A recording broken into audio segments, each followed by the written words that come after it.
simple truth Chinese people should understand by Lifechanyuan Xuefeng. The simple truth that needs to be understood is this: the United States is not China's enemy, but its benefactor.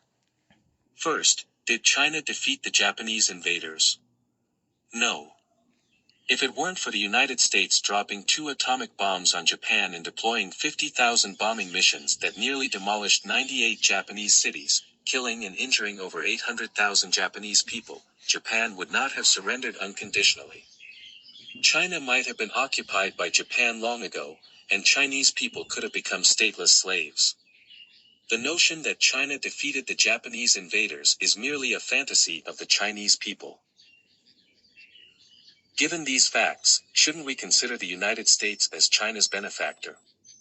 Do not assume that the Japanese could not have occupied China, as history is replete with examples of northern nomadic tribes with smaller forces defeating China, which had forces several times larger but still suffered defeats, such as during the Yuan and Qing dynasties when Chinese people were almost entirely controlled by northern ethnic minorities. When discussing stateless slaves, do not fly into a rage. Descendants of the states of Qi, Chu, Yan, Han, Zhao, Wei, Xixia, where are your countries now? Aren't you all, in a sense, proud stateless slaves? Regarding stateless slaves, ask the common people, would you prefer to be conquered by a civilization or ruled by various tyrants? For example, for the people of Afghanistan today, is it better to become stateless slaves under American management or to be ruled by the Taliban? Common people should remember that being conquered simply means being ruled by a different group. The sun still shines, and the green mountains remain.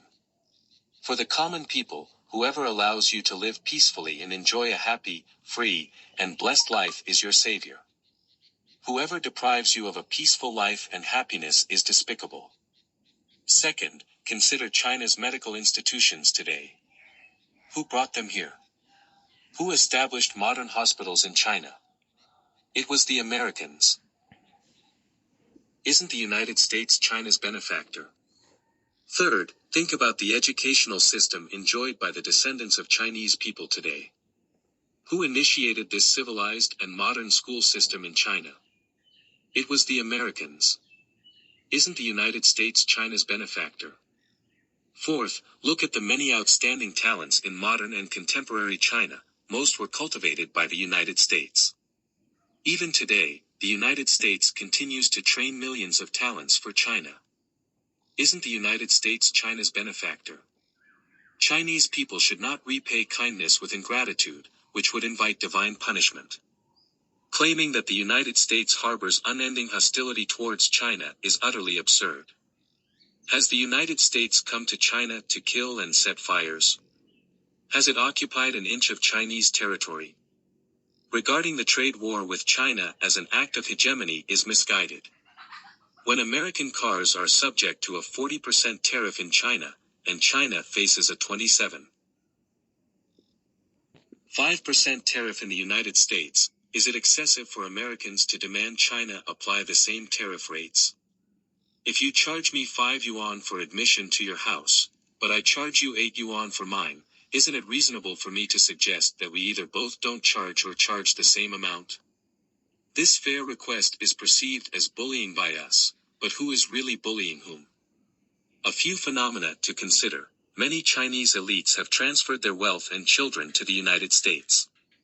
Why? Because their assets are not protected in China, so they move them. The majority of students from Peking University and Tsinghua University who go to the United States choose to stay there rather than return to China. Why? Because they cannot utilize their talents in China, where they might even face criticism and have no prospects. Why would they come back? Many high-ranking officials and celebrities in China have acquired foreign citizenship. Why? Because their lives are not secure in China. Countless people worldwide, even at great difficulty, strive to move to the United States. Why? Because it is a desirable place to live. Many criticize the United States, but who are they? Answer: they are the impoverished fools and scammers who publicly denounce the United States while secretly attempting to move there. Open your eyes to the world's changes over the past century. Countries that have aligned with the United States have become developed nations where people live happily. Those that have opposed the United States are declining and heading towards a dead end. October 26, 2021.